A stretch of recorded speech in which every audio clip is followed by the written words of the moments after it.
తెరచాను. మనం ఎవరెవరితో మన హృదయాన్ని తెరచి చెప్తాం.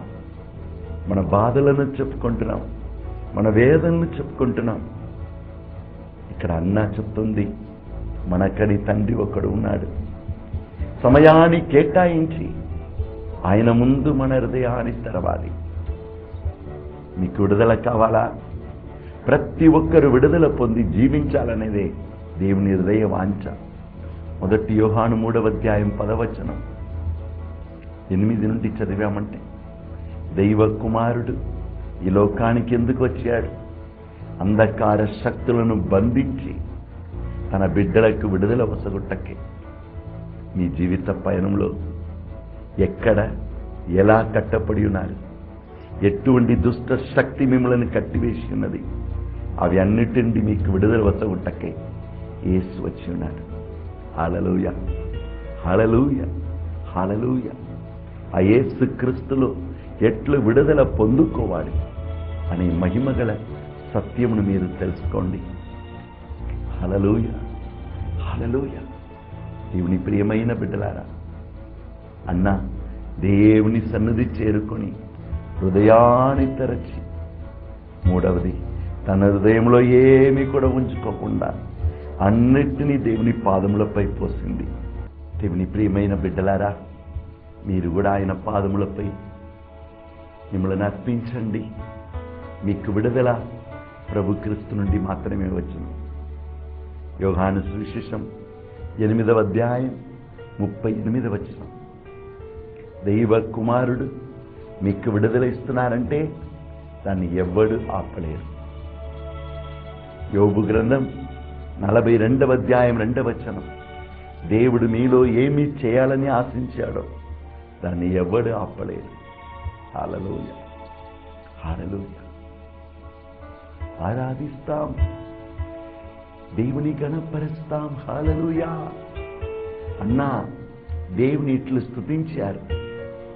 అన్నా ప్రార్థన ఆలకించి దేవుడు ఆమెకు అందమైన సామువేలని ప్రవక్తనిచ్చారు. బిడ్డా, ఈ వాక్యమును వింటున్న నీ జీవితంలో ఎన్నో ఆటంకాలు, ఎన్నో శోధనలు, అంధకార శక్తి నిన్ను కట్టి నిన్ను బంధించి పీడించవచ్చు. భయపడకు. నీవు విజయమైన జీవితం జీవించాలని యేసు క్రీస్తు నీ దేవుడుగా నీ కోసం ఉన్నాడు. ఆయన నామం, ఆయన దివ్య రక్తం నీకోసమే నీవు విడుదల పొంది జీవించుటకే. దేవుని పేరిట వచ్చిన ఆ స్త్రీకి ఆ రోజు విడుదల కలిగింది కనుక ఆమె దేవుని ఇలా స్తుతించారు. అన్న పాట ఇది. దీనులను పేదలను ధూళి నుండి పైకి లేపును. మన దేవుడు దీనులను బూడిద నుండి పైకి లేపును. రాజుల సరసన కూర్చుండపెట్టును. కన్న తల్లిలా లాలించును. ఎంత ప్రేమయా నీది, ఎంత ప్రేమయా యేసయ్యా నీది, ఎంత ప్రేమయా,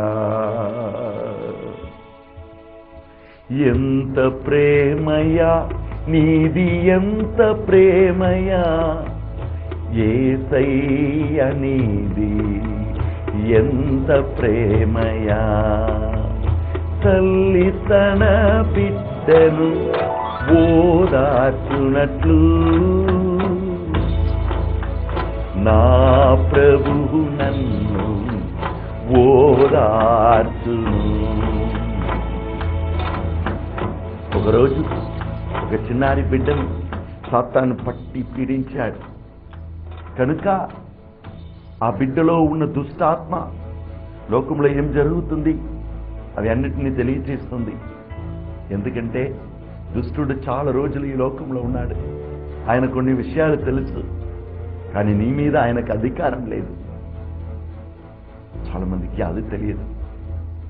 కనుక ఆ దుష్టాత్మ ఆమెలో పట్టి పీడిస్తుంది. దానిని వాడుకొని కొందరు ఆమె ఎంతో మందిని కూర్చి చెప్పగా వాళ్ళందరూ నా జీవితం ఎట్లు ఉండను చెప్పు అని డబ్బు ఇచ్చి వారి వారి జీవితాన్ని గురించి తెలుసుకుంటారు. సగం నిజం చెప్పి సగం అబద్ధం చెప్పి వారి జీవితాన్ని నాశనం చేయటం సాతాను పని. కానీ ఒకరోజు పౌలు ఆ దారిలో వెళ్ళగా ఆమెను చూచాడు. ఆమె పలికింది, వీరు సజీవుడైన దేవుని ఆరాధించువారు, రక్షణ ఎట్లు పొందుకోవాలనే విషయమును వీరు మీకు నేర్పిస్తారు. పౌలు వెనుకకు తిరిగాడు. ఈమెలో ఉన్న ఆత్మ ఏ ఆత్మ అని తెలుసుకున్నాడు. వెంటనే యేసు నామమున ఈమెను వదిలిపెట్టి వెళ్ళిపో అనగా ఆ దుష్టాత్మ ఆమెను వదిలిపెట్టి వెళ్ళిపోయింది. హల్లెలూయా. ఆ రోజు ఆ బిడ్డకు విడుదల కలిగింది. హల్లెలూయా. దేవుని ప్రియమైన బిడ్డ, నీ జీవితంలో కూడా ఎక్కడ నీవు పడిపోయినావు అన్నా దేవుని స్తుతించారు. నీవు కూడా ఈరోజు దేవుని స్తుతించగలవు. పేదలను ధూళి నుండి పైకి లేపును, పేదలను ధూళి నుండి పైకి లేపును, దీనులను పుడిద నుండి పైకి లేపును, దీనులను బుడిద నుండి పైకి లేపును, రాజుల సరసన కూర్చుండపెట్టును, కన్న తల్లిలా లాలించును. ఎంత ప్రేమయా నీది, ఎంత ప్రేమయా యేసయ్య నీది, ఎంత ప్రేమయా, ఎంత ప్రేమయా నీది, ఎంత ప్రేమయా యేసయ్య నీది, ఎంత ప్రేమయా. తల్లి తన బిడ్డను ఓదార్చునట్లు నా ప్రభు నన్ను ఓదార్చును. హల్లెలూయా, హల్లెలూయా. దేవుని ప్రియమైన బిడ్డలారా, యేసుక్రీస్తు దగ్గరికి వచ్చామంటే అన్నీ మనకు ఫ్రీగా స్వేచ్ఛంగా దొరుకుతుంది. అవును, కొందరు ఆ దుష్టాత్మను వాడుకొని డబ్బు సంపాదించుకున్నారు మాట. ఈరోజు ఎవరైనా మీ ప్రాంతంలో డబ్బు సంపాదించుటకై కొన్ని యుక్తాలను వాడుకుంటున్నారంటే అది దేవుని నుండి రాలేదని అర్థం. దేవుని ప్రియమైన బిడ్డలారా, అపోస్తలుల చర్యలు 16వ అధ్యాయం 18వ వచనంలో చదువుతున్నాము. యేసు నామమున ఈమెను వదిలిపెట్టి వెళ్ళిపో అని వారు పలుకగా ఆ దుష్టాత్మ ఆమెను వదిలిపెట్టి వెళ్ళిపోయింది. దేవుని ప్రియమైన బిడ్డలారా, మనం ఎప్పుడు యేసు పరిశుద్ధ నామమును, యేసయ్య రక్తమును మనం వాడుకోవాలి. యేసు నామమున ఈమెను వదిలిపెట్టి వెళ్ళిపో అని పౌలు, శీలాస్ ఆజ్ఞాబింబక ఆ దుష్టాత్మ ఆమెను వదిలిపెట్టి వెళ్ళిపోయిందని మనం చదువుతున్నాము. చాలామంది దుష్టాత్మ వారిని పట్టి పీడిస్తున్నప్పుడు, సమస్యలు శోధనలు వారిని పట్టి పీడిస్తున్నప్పుడు, దేవా ఈ సాతాన్ని నా నుండి వెళ్ళగొట్టు అని ప్రార్థిస్తున్నారు. లేదు, సత్యం నేర్పించేది ఇది. మార్కు సువిశేషం 16వ అధ్యాయం వారి జీవితంలో జరిగే అద్భుతాలు ఇది. వారు నా నామమున సాతాన్ని వెళ్ళగొట్టేదారు. హల్లెలూయా. ఒక వ్యక్తి క్రైస్తవుడు, దేవుని బిడ్డ అని ఎట్లు తెలుసుకుంటాము? వారు యేసు నామమును వాడుకుంటారు. యేసు నామమున వారి జీవితంలోని దుష్ట శక్తిని వారు వెళ్ళగొడతారు. హల్లెలూయా, హల్లెలూయా, హల్లెలూయా. విశ్వసించు వారంటే ఎవరు?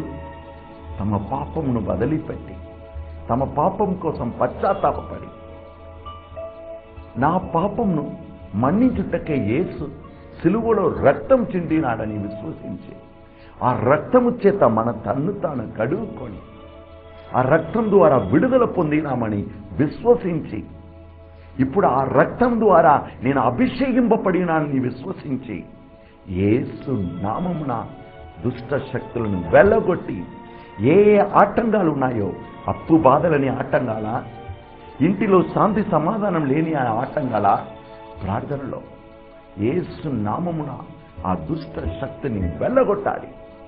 విజయమైన జీవితం జీవించాలి. దేవా, ఈ దుష్ట శక్తిని వెళ్ళగొట్టు అని ప్రభుని అడగకూడదు. మనకు అధికారం ఇచ్చినాడు. వారు నా నామమున వెళ్ళి దుష్ట శక్తులను వెళ్ళగొట్టెదరు అని యేసు పలుకుతున్నాడు. హల్లెలూయా, హల్లెలూయా, హల్లెలూయా. అవును, ఈ సమస్య సాతాను నుండి వచ్చి ఉన్నది అని తెలుసుకొనగానే మోకరించి సాతాన్ని నంది వెళ్ళగొట్టమని ప్రార్థించక, యేసు నామమున సాతాన్ని వెళ్ళగొట్టే అధికారం మీ చేతిలో దేవుడు ఇచ్చినారని మీరు తెలుసుకోవాలి. అందుకే వాక్యంలో చదువుతున్నాం, పౌలు కోపపడి వెనుకకు తిరిగి ఈమెలోని సాతాను వెళ్ళిపోని ఆజ్ఞాపింపగా ఆ సాతాను ఆమెను వదిలిపెట్టి వెళ్ళిపోయింది. హల్లెలూయా, హల్లెలూయా. మీకు విడుదల కావాలంటే దుష్ట సాతాను యేసు నామమున నిన్ను వెళ్ళగొడుతున్నాను అని వెళ్ళగొట్టాలి. అందుకే అపోస్తలుల చర్యలు 3వ అధ్యాయంలో చూస్తున్నాం. ఒక అబ్బాయిని కాలును సాతాను కట్టివేయగా యేసు నామమున నువ్వు లేచి నడువు అనగా అబ్బాయి లేచి నడిచాడు. ఆయనను కట్టివేసిన దుష్టుడు వెళ్ళిపోయాడు. హల్లెలూయా, హల్లెలూయా. ఒకరోజు నేను విన్నాను, ఒక అబ్బాయి చాలా దుఃఖపడి, ప్రభువా నువ్వు ఎవడు నాకు తెలుసుకోవాలి, నా జీవితంలో ఎన్నో ఆటంకాలు వస్తున్నాయి, నేను ఎలా జయించాలి, నువ్వు నాకు ఎట్లయినా సత్యం తెలియచేయాలి అని బాగా ఏడ్చాడు మాట.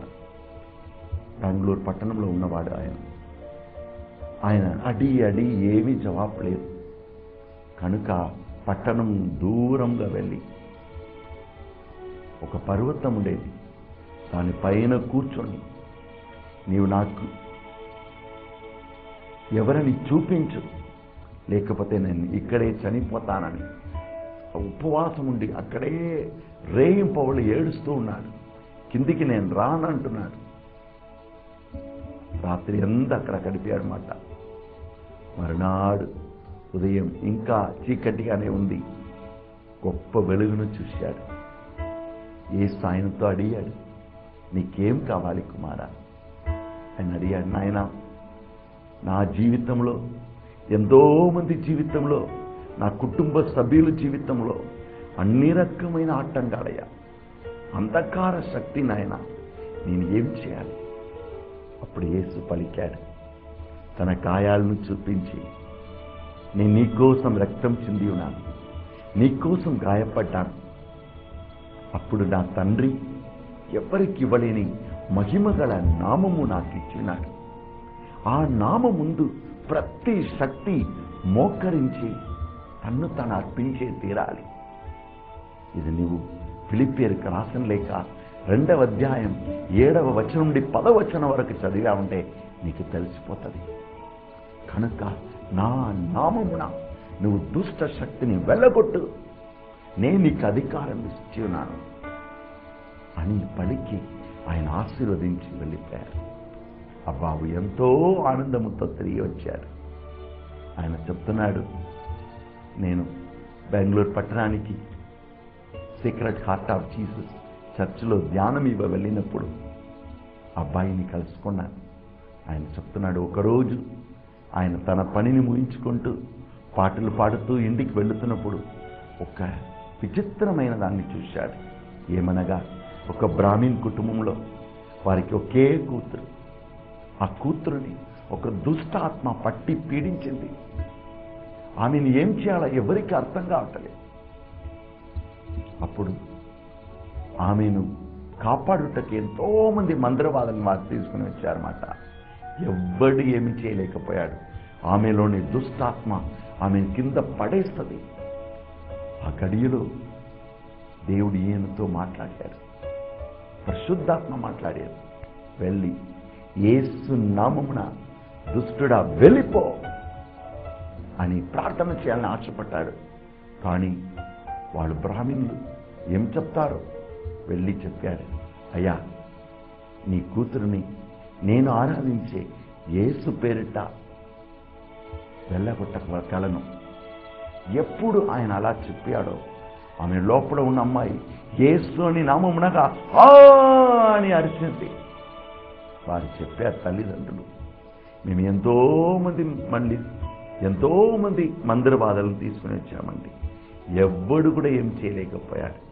మీరు ట్రై చేయండి, మీ యేసు పేరిట పర్వాలేదు, మాకు మా కూతురు విడుదల కావాలి, అంతే, మా కూతురికి విడుదల కావాలి. ఈయన వెళ్ళి యేసునామమున మోకరించి ప్రార్థించలేదు. ఆమె ముఖం చూశాడు. యేసునామమున దుష్టుడా ఈమెను వదిలిపెట్టి వెళ్ళిపోనగా ఆమెకు ఆ రోజు విడుదల. కింద పడిపోయింది. ఆమె ముఖం మారిపోయింది. ఆమె ముఖంలో ఒక ప్రకాశం, వెలుగు వచ్చింది. మరి తల్లిదండ్రులు ఆ బిడ్డను చూచి ఏడ్చారు. నా బిడ్డ ఎంత అందమైన బిడ్డ. సాతాను ఆమె ముఖమును క్రూరమైన ముఖముగా నల్లగా మార్చేశాడు. ఇప్పుడు చూడండి, ఆ సాతాను వెళ్ళిపోగానే ఆమె ముఖం ఎంత అందంగా ఉన్నది. వారు కుటుంబంగా యేసుక్రీస్తుని వారి దేవుడిగా రక్షకుడిగా అంగీకరించి ఉన్నారు. ఎంత ఆనందం, ఎంత సంతోషం. దేవుని బిడ్డ, నీ జీవిత పయనంలో కూడా ఎన్నో రకమైన శక్తులు నీతో పోరాడవచ్చు. యేసు మీ అందరికీ ఇచ్చేది గొప్ప వరం, యేసుక్రీస్తు అనే నామం. అందుకే మనం ఎఫెసీయులకు రాసిన లేఖ 6వ అధ్యాయం 11వ వచనంలో చదువుతున్నాం, మీరు సాతాన్ని తంత్రములతో పోరాడుటకై మీరు దేవుడిచ్చే ఆయుధాలను ధరించండి. ఆయుధంలో ఒకటిది యేసు నామం, రెండవది యేసుని రక్తం. కనుక ప్రతిరోజు ఉదయం లేవగానే మిమ్మలను పరిశుద్ధ రక్తంతో అభిషేకించుకోండి. దర్శన గ్రంథం 12వ అధ్యాయం 11వ వచనం పలుకుతుంది, వారు గొర్రెపిల్ల రక్తం ద్వారా విడుదల పొందుకున్నారు. అవును, ఇశ్రాయేల్ ప్రజలు గొర్రెపిల్ల రక్తాన్ని వారి ఇంటి తలుపు ముందు వేసినప్పుడు వారికి ఆ రోజు పరిపూర్ణ విడుదల, ఫారో హస్తం నుండి, ఎగిప్తు దేశంలోని ఆ భయంకరమైన జీవితం నుండి విడుదల కలిగింది. ఈరోజు మీరు కూడా విడుదల పొందాలని యేసు కల్వారిలో రక్తం చిందాడు. ఆయన తన పరిశుద్ధ మరణము ద్వారా, త్యాగము ద్వారా పొందలేని మహిమ గల నామమును, అభిషేకమును ఆ నామములో పొంది ఉన్నాడు. కనుక ఆ నామమున నీకు అధికారం ఇవ్వబడి ఉన్నది. ఆ నామమును వాడుకోనండి, ఉన్నతమైన జీవితం జీవించండి. అన్నలాగా, ఆ చిన్నారి బిడ్డలాగా, బెంగళూరులోని అబ్బాయిలాగా మీరు ఉన్నతమైన యేసు నామమున మీరు జీవించండి. పరిశుద్ధుడైన దేవుడు మిమ్మలను ఆశీర్వదించుగాక. పరిశుద్ధుడైన తండ్రి పేరిట మనం ఇప్పుడు ప్రార్థన చేసుకుంటాం. మీరు ఎవరైనా సరే ఎక్కడ ఉండినా ఇప్పుడు 2 చేతులు పైకి లేపి, మీలో యేసుని దివ్య రక్తం ఇప్పుడు ప్రవహిస్తుంది, దాన్ని గమనించండి. ఈ దివ్య రక్తం మీకోసమే. 1 కొరింథీయులకు రాసిన లేఖ 3వ అధ్యాయం 16వ వచనం, నీవు దేవుని ఆలయమనియు దేవుని పరిశుద్ధ ఆత్మకు ఆలయమనియు నీకు తెలియదా?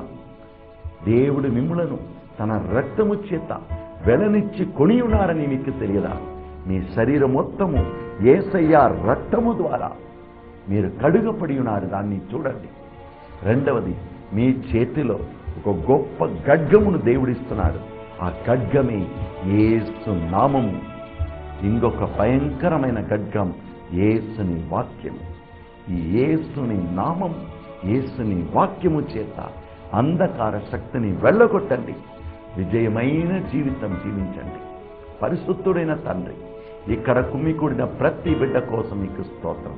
ఈ బిడ్డల జీవితంలోని ప్రతి దుష్ట శక్తిని యేసు నామమున బంధిస్తున్నాను.